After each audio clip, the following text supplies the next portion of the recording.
Hello you guys, welcome back to my channel for this payday routine video. In today's video, I'm going to take you guys along through my very simple, super easy, non-revolutionary 3-step payday routine process. If you're new here, hi, my name's Alice. I love to chat about money and show you a little bit about my life. So if that sounds interesting to you, then don't forget to subscribe. We're very chatty here. We're all about overcoming the scarcity mindset, trying not to become obsessive while also hitting our financial goals, living outside of the spreadsheet. I definitely struggled with the scarcity mindset for years and years and years. Still a process, still overcoming it. The other day, I was kind of getting stressed about life in general. And so I opened up my budget spreadsheet to literally take the edge off, just to calm down a little bit. It makes me feel in control. And that's not like the end of the world, but in the end, I am trying to learn how to live outside the spreadsheet while also being intentional, probably more than you wanted to know. And we're gonna do this together. Happy payday, by the way. A great day, a holiday. I celebrate it every 2 weeks. Okay, step number 1 of my payday routine process is that I like to update the budget spreadsheet with our new income. And while I'm there, I like to update the budget spreadsheet with every transaction that's come in or out of our bank account. In the past, I used to check the budget spreadsheet every single day, which I'm not completely against, but for me, it definitely was a sign that I didn't want to deal with my money anxiety and I wanted something to control, and money's very easy to control. So I find that the cadence of checking it at the beginning of the month, at the end of the month, and then also like when we get paid, updating everything is such a good cadence for me to not become obsessive, force myself to live outside the budget spreadsheet while also staying on top of it and not waiting a month and then being too overwhelmed to input any of the transactions. So we're gonna do that right now together. Okay, so I'm currently on my budget spreadsheet. I bought it off of Etsy. It's only like $2. I can link it in the description box below. It's super awesome. This is the first payday of August. It kind of looks different depending on if it's the first payday or the second payday. So basically, I'm just gonna go to here. This is all of July's spending. I'm going to hide that so that it doesn't get too overwhelming.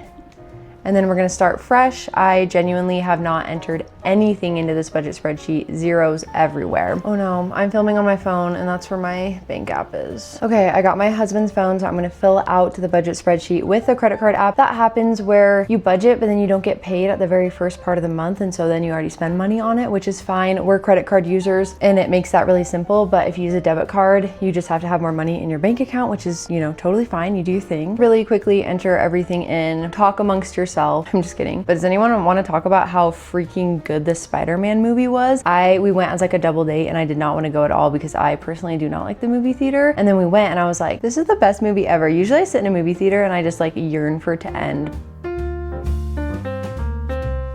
Oh, this is exciting. We ended up buying plane tickets to go see my family.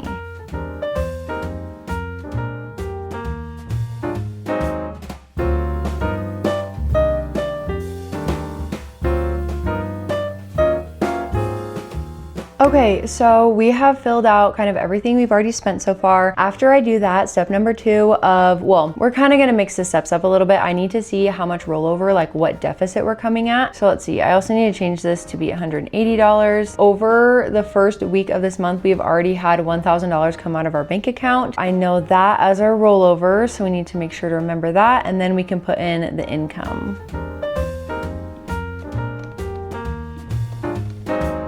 So step number 2 is to adjust the budget spreadsheet. So I'm not against adjusting the budget spreadsheet in any way, shape, or form, especially if it helps you to hit your financial goals even better. I have never budgeted perfectly before, and so I want to remain flexible in order to hit our budget instead of just kind of telling myself that I'm bad at budgeting. Okay, let's go see what's going on. I didn't realize we were gonna buy travel tickets. Yeah, we're just not gonna save money in vacation. We still have a lot of our groceries left, so everything is looking pretty good, except for that travel was an unexpected expense. Oh my gosh, none of our bills have come out already. This is gonna be a wild payday routine. I just adjust everything, make sure that everything is very realistic because I do not want to set myself up for failure. Okay, let's get to step number 3, which is to break down the most recent paychecks, allocate them to where we think they need to go within the next 2 weeks. Alrighty, I will be reading off the numbers on my laptop. As you guys saw from our W-2 jobs, we're gonna be bringing home $4,946.08. My husband recently got a promotion. I feel like last video when I talked about his promotion, I was like, oh, it was 2 years late, like woe is me.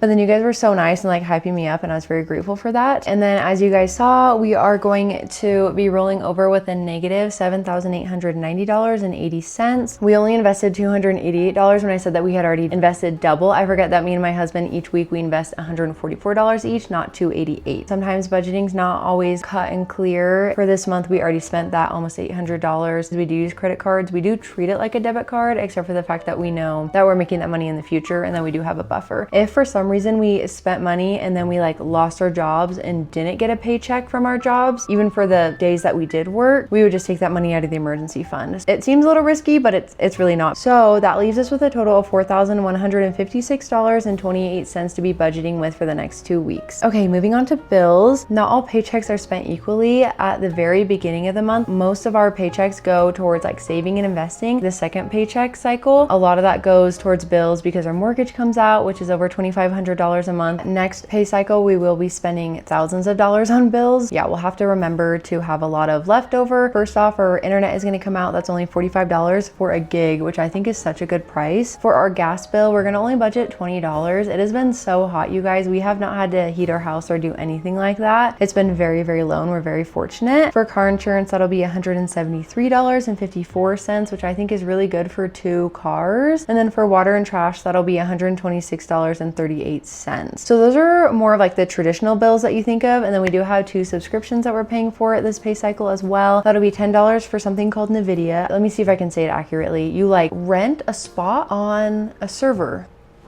I don't know. And then I do pay for Kindle Unlimited. That'll be $12.88. As fun as book of the month is, I solely read rom-coms. Essentially, I'll read like a romantasy every once in a while, but I genuinely mostly read rom-coms. I would do book of the month and they would have like 1 or 2 romance picks for me. And I'm like, like I'm reading like 5 romance books a month and I don't want any other genre. And so it just wasn't really the right thing for me. And I find that Kindle Unlimited is so much better and you get to read a lot more books than just once a month. So yeah, I'm a huge fan of it. If book of the month doesn't work for you, definitely try Kindle Unlimited. Okay, moving on to expenses. We've got groceries at $250. Recently, I again made that goal where I wanted to prioritize my health with our finances. I wanted to be able to see on our budget spreadsheet that I'm prioritizing my health because I feel like a lot of things in my life are going really well. I have a great social life, lots of family time, obviously going to Oregon, them coming here, hanging out with my in-laws. My mental health is honestly like overall, it's really, really manageable. So I just felt like a lot of good things in my life were happening. And the one part that was really lacking was I was not putting any time or attention to my physical health, and part of that goes towards groceries and eating better food. So obviously we do shop at Winco. It's very, very inexpensive. Really hard for us to go over $200 when we go there, but I'm going to allocate $250 and that'll probably be a Winco run and then maybe going somewhere and getting like some nicer snacks or fancier stuff. That's like a really big jump for us. We used to be like $180 every grocery run. Now we're trying to more like $250. If you have any recommendations for like nationwide grocery chains that have really healthy food or any healthy like snack recommendations, definitely let me know. For tithing, I'm going to budget $494.61. If you're new here, we do donate about 10% of our income. That might seem like a lot to you, and honestly, it kind of is, but also me and my husband, we've been donating our entire lives. It starts very small, and then in the end, it's like, wow, I'm donating a lot. And I'm super grateful that we're at a position where we can prioritize donating. For gas, I'm going to allocate $150. Yeah, gas prices, I feel like have definitely gone up. I saw $4.35, which if you're like in California or if you're like in the West Coast or maybe the East Coast, I don't really know anything about the East Coast, but if you're there, you're probably like, $4.35, that's so cheap. But it's definitely on the spendier side for Utah. For miscellaneous unexpected, I'm gonna budget $150. That's just basically half of our miscellaneous unexpected fund for the month. I find that having this fund, if you're new to budgeting, is so good to have peace of mind because again, I've been budgeting for years. I have never budgeted perfectly. Having this miscellaneous unexpected fund, it's not a fail on my part. Put this money aside knowing that I can have peace of mind even if things don't go right. For car maintenance, I'm gonna budget $100. I do think we need an oil change for both cars. I like to go to Valvoline. I don't know what the price difference between Valvoline and Jiffy Lube is, but I love that you get to stay in your car. Like I'm just like reading a book. Like Jiffy Lube, you're there for like an hour minimum. Yes, very happy to go to Valvoline, but never really happy to get an oil change, honestly. And then I'm gonna budget $50 for health. So that is probably gonna go towards Pilates classes. I'm sure that's like only money for one class, but I'm just really excited to find something that I'm excited about. I do love running, but I feel like with running, you have to feel good in order to do it. I mean, that's just my personal opinion. I feel like I can't wake up, feel sick, and then go on a run, but I can wake up, feel under the weather, and kind of like do a light workout like yoga or something. So I'm trying to get myself to get into those things so that I'm consistently moving and not waiting till I feel my best to do them. Because if you guys are not new here, you know my hormonal cycle, 50% of every single month, I'm not feeling great. So I need to find something that I can do when I'm not feeling great. Moving on to guilt-free spending. So for eating out, I'm gonna budget $75. We have yet to, wait, let me check my budget. Technically, we have yet to spend money on eating out because when we went on a date and ate out, that counts as date money. And then when I went and got sushi, that counts as health. health, LOL. I don't know if I'm gonna keep doing that, but I'm just trying to show myself that like it's okay to spend money to eat healthier. For clothing, I'm actually gonna budget $100. I am so excited for this, you guys. Me and my husband actually after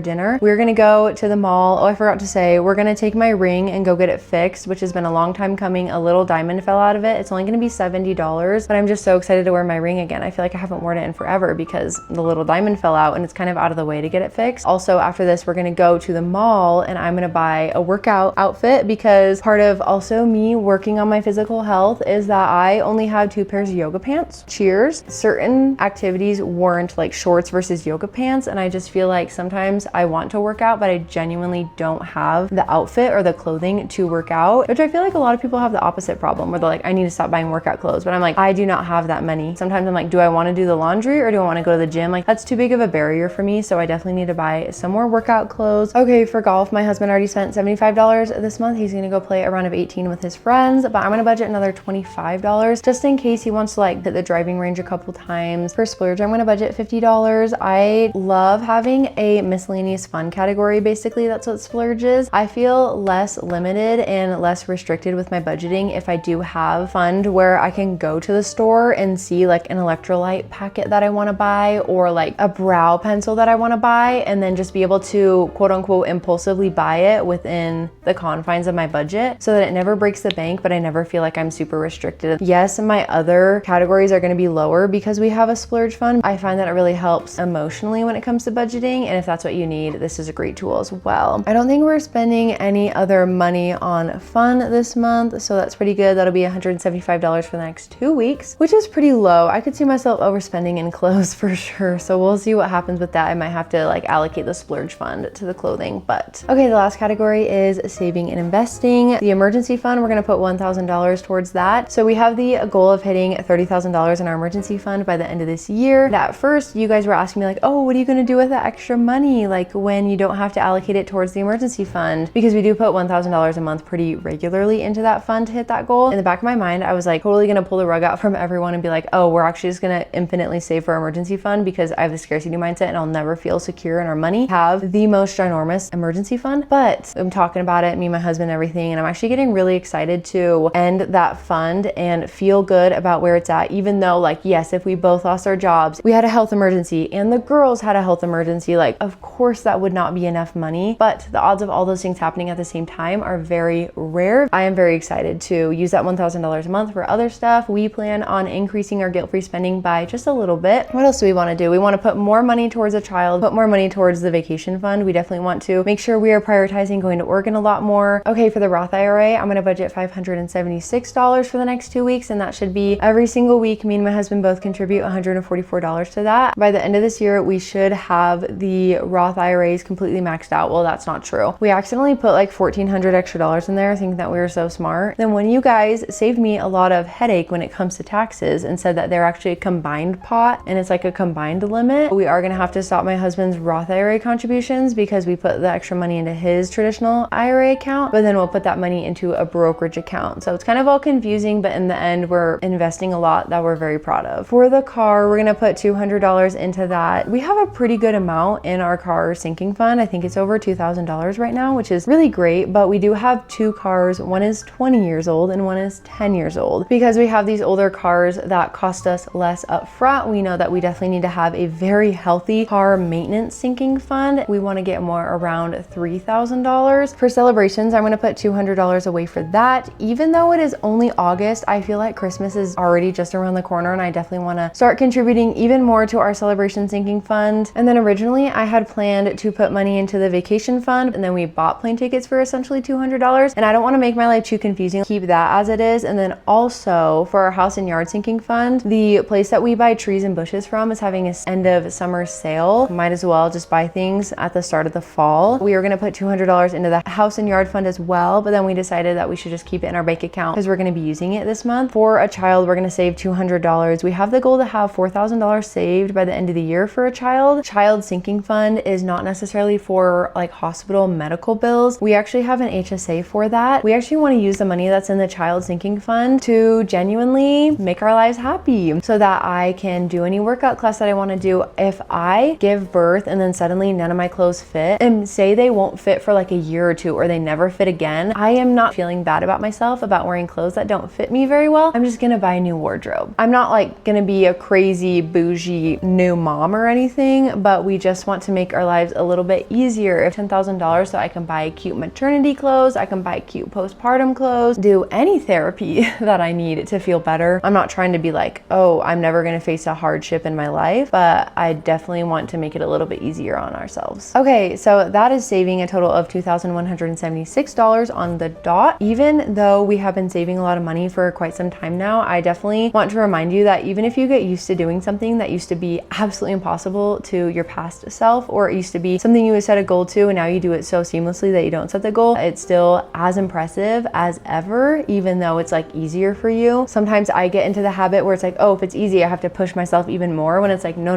like let me enjoy my money. Let me live outside of the spreadsheet, even though I don't feel like I'm pushing myself. When we were saving for our house, we would be in the car and we'd be like starving and we'd be like, no, we can't go out to eat. We have to drive home. We have to eat like ramen or a corn dog. There's a time for pushing yourself and there's a time for relaxing and enjoying. And there's also a lot of mixing involved with those two things, a lot of blend of those two things. Right now, I feel like we're at a point where we're pushing ourselves, but we've done it for so long that it's becoming a little bit easier and we're just trying to enjoy ourselves, because I am not naive to the fact that I know that someday when we have kids, our finances are definitely going to get a lot more lean. That leaves us with a total left over of $258.87. Thinking about the fact that we have a lot of bills coming out at the end of this month, we have $3,000 of bills coming out at the end of the month, but we've already saved most of what we need to save. So it's honestly going to be fine. I'm not worried about it. $258, that sounds great to me. And also, you guys, I was so anxious today. I just feel like it's a good reminder to myself, even if things were tight in the past, even if you're grinding right now, someday you'd not be so stressed out about money. A fair number of people who, no matter how much money they make, they are so incredibly stressed about money and willing to do anything to save it and to not spend it. And part of a money mindset is to be able to grind when you need to and enjoy when you can. Anyways, I wanted to leave that with you guys. Money psychology. I'm not a psychologist. I'm not a financial expert. I just love chatting about money. So anyways, thank you guys so much for joining me today. I hope you have a great rest of your day and I'll see you next time. Bye.